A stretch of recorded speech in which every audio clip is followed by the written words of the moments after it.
देखिए, कोर्ट के फैसले को नजरिए में तौलना मुनासिब नहीं होता। कोर्ट का एक फैसला है, मैंने अभी पढ़ा नहीं, देखूंगा। इस कोर्ट के फैसले से हम संतुष्ट नहीं होंगे तो इसको माननीय उच्च न्यायालय में चुनौती दी जाए। हम इतना आपको बता दें कि मुख्तार अंसारी पिछले लगभग 18 वर्षों से कारागार में हैं।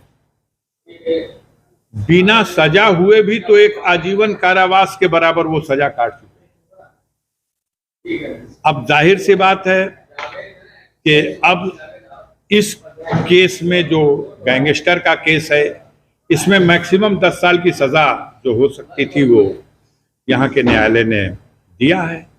अब उनका विवेक जो पत्रावली पे उनके साथ साक्ष्य थे उसके हिसाब से अब इसको माननीय उच्च न्यायालय में जब चुनौती है। देखिए, एक बात बताएं, ऐसी परिस्थितियां एक बार 2002-03 में उत्पन्न हुई थी।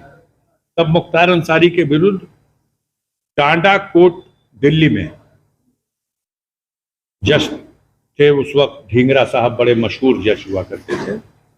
उन्होंने इसी तरह से 10 साल की सजा मुख्तार अंसारी को टांडा में दी थी और माननीय सर्वोच्च न्यायालय में उस सजा के आदेश को चुनौती दी गई थी, क्योंकि टांडा हाईकोर्ट में नहीं उसको चुनौती, वो हाईकोर्ट के पैरेलल उसके भी हाफ पे ये कोर्ट होती थी, स्पेशल कोर्ट, तो उसको सुप्रीम कोर्ट में चुनौती दी गई।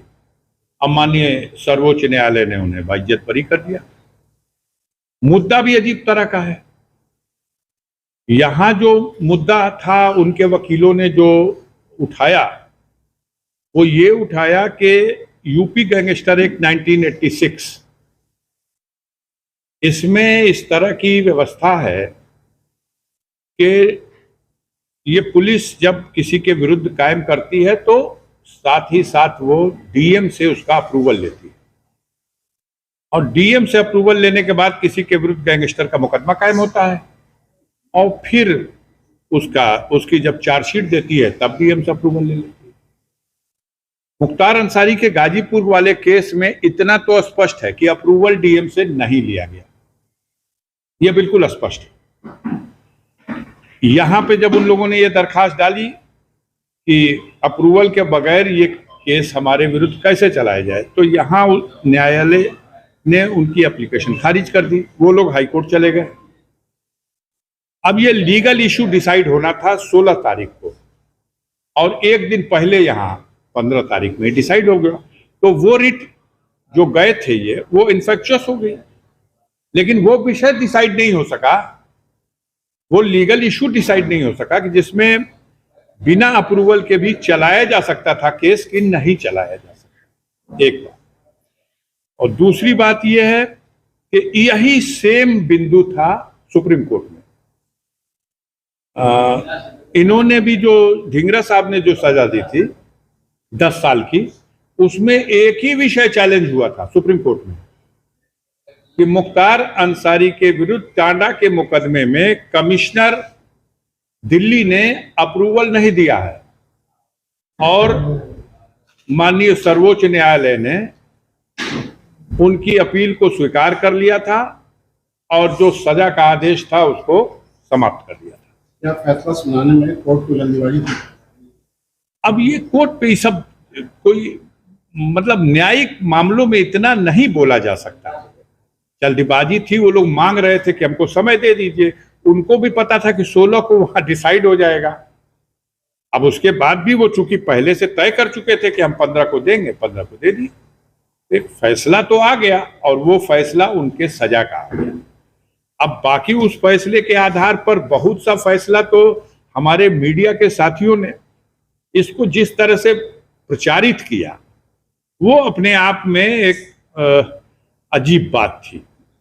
देश में बहुत से ऐसी कार्रवाइयां हो रही हैं, गाजीपुर में भी बहुत से केस ट्रायल हो रहे हैं, लेकिन स्पेशली मुख्तार अंसारी के मामले को जो हाईलाइट किया गया तो उसको मुझे ये लगता है कि कहीं ना कहीं इसमें राजनीतिक कारण भी मामले को हाईलाइट करने के लिए है। तमाम बयानात आए और लोगों ने उसके लिए खुशी मनाई, वो सब ठीक है। चलिए, मुकदमे हैं और मुकदमे जब न्यायालय में, हमें बस इतना संतुष्ट है कि किसी के विरुद्ध जब आरोप हो तो उस आरोप का परीक्षण न्यायालय में हो और न्याय के मार्ग पर जो उचित हो उसके हिसाब से उसका निस्तारण हो।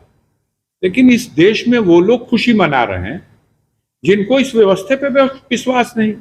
अब गुड्डू भाई के ऊपर मुकदमा कायम हो जाए दंगा करने का, फसाद करने का, अब गुड्डू भाई अपने मुकदमे का विचारण कोर्ट में नहीं कराएंगे और अफजाल अंसारी पे मुकदमा कायम हो जाए तो डे बाय डे करा देंगे। ये सब जनता भी तो देख रही है, उसको भी तो लग रहा है कि कुछ अधिक हो रहा है, इफरात हो रहा है। देखा जाएगा। अभी तो जो एक बात है कि एक कोर्ट का निर्णय आया है और न्यायिक प्रक्रिया है, उसमें कोई टीका टिप्पणी का अवसर नहीं। अगर आपको वो फैसला अच्छा नहीं लगता है, उसमें जो विसंगतियां हैं, उसमें जो कमी है, उसको आधार बना के आप ऊपर के न्यायालय में जाइए। आप उस पर टीका टिप्पणी कैसे करेंगे? आपके वकील साहब ने बताया था कि 4 मुकदमे थे जिसमें सब में वो बरी हो गए थे, कि उसको आगे बढ़ाया गया। देखिए, गैंगस्टर अपने आप में पैरों पर खड़ा होने वाला कोई अपराध नहीं है। ये किसी दूसरे पैर पे खड़ा होता है। जैसे किसी के विरुद्ध एक मुकदमा है या किसी के विरुद्ध 2-4 मुकदमा है, तो जब गैंगस्टर का मुकदमा कायम होता है तब उसमें लिखा जाता है कि ये आदमी गैंगस्टर एक्ट में इसलिए इसके खिलाफ मुकदमा कायम किया जा रहा कि इसने फला जगह घटना की, फला जगह घटना की, फला जगह घटना की, इन घटनाओं में ये अभियुक्त है और इसलिए अभी ये बहुत सिलसिले से घटनाएं कर रहा, इसलिए इसके विरुद्ध हम गैंगस्टर एक्ट की कार्रवाई कर रहे हैं। आपने ये आधार बना के कर दिया। अब ये सच है कि 4 मुकदमे उसमें के छूट चुके थे और 5वां मुकदमा जो था अभी निर्णय नहीं आया था।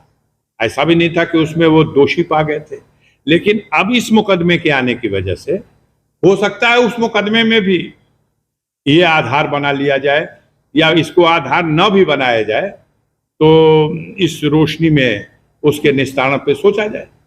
अब मुख्तार का तो लखनऊ की अदालत में एक धमकी देने के मुकदमे में 7 साल की सजा दी है। आप अगर देखेंगे तो शायद देश में नजीर नहीं मिलेगी। 506 के मुकदमे में 7 साल की सजा। उसके बाद एक और कोई उस जगह था, हाँ, एक गैंगस्टर का और मुकदमा था, वो छूट गया था, तो उसमें अपील में उनको 5 साल की सजा, और एक और कोई कुछ था तो उसमें उनको 3 साल की सजा। तो अब बहुत से लोग परेशान हैं, हम लोगों को भी पकड़ के सड़क पे कह रहे हैं लोग, भैया ये तो 7 साल, अब 5 12 साल, अब 3 18 साल, है 10 28 साल। हमने कहा नहीं, ये मुकदमों के सजा और ट्रायल का ये सिस्टम नहीं है। ये सारी सजाएं सब जिस दिन अनाउंस हो गया उस दिन से ही काउंट होने लगती है और उसमें ये भी काउंट किया जाता है कि इस मुकदमे में कितने दिन पहले वो रह चुका है, उसको भी काउंट कर लिया जाता है। मैं समझता हूँ वहाँ जो मुकदमे में, जिन मुकदमों में सजा हुई है, जितने दिन की हुई है उससे ज्यादा दिन से उन मुकदमों में वो जेल में है और यहाँ भी कुछ न कुछ दिन जरूर रहे होंगे।